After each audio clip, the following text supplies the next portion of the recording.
Okay, yung question nila na constructive dismissal daw pala ay iba sa actual dismissal kapag nag-file ng kaso sa labor.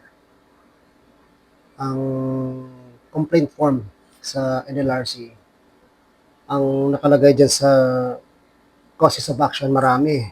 Sa part na termination, naka-divided into two. Ito yung actual termination tsaka yung constructive dismissal.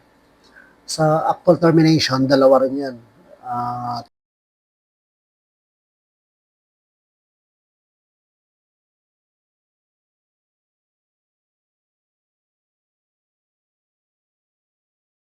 Titingnan mo kung yan ba ay written or meron kang verbal na. Pagdating sa burden of proof, siyempre pagka actual termination, ang burden of proof dyan nasa part ni employer to prove na valid yung kanyang dismissal na ginawa sa empleyado. So siya ay magpapatunay na legal yun at in accordance with Article 297 ng Labor Code. Kapag ang claim mo naman ay constructive dismissal, ang burden of proof niya sa complainant para patunayan yung mga circumstances bakit mo nasabi na constructively dismiss ka from service. Kasi nga, pagka sinabi mo constructive dismissal, parang kang tinanggal, di ba?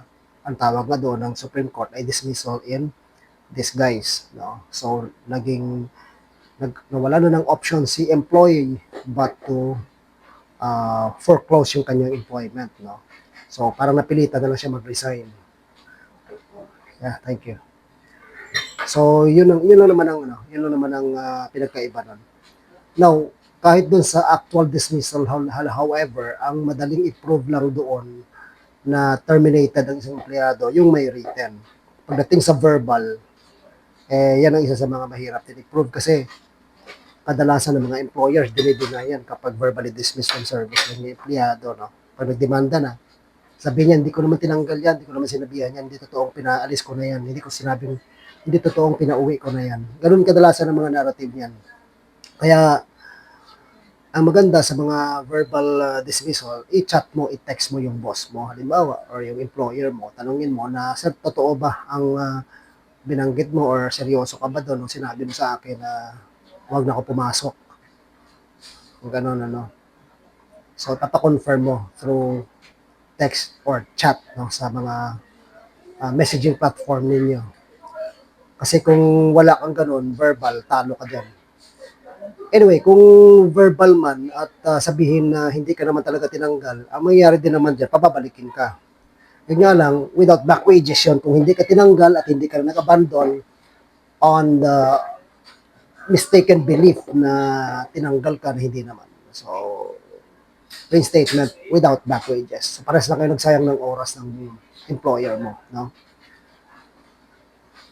Ang constructive dismissal, dapat pag ikaw ay nag-file ng kaso na yan, marami kang ebidensya kung bakit mo nasabi na constructively dismissed ka from service. No? Treatment, evidence of abuse, of harassment, yung gano'n, napakarami ng kailangan dyan. Kasi mahirap talaga i-prove. At any rate, yun yung sinasabi nung nagtanong tungkol sa pagkakaiba ng actual dismissal sa termination tsaka doon sa constructive dismissal.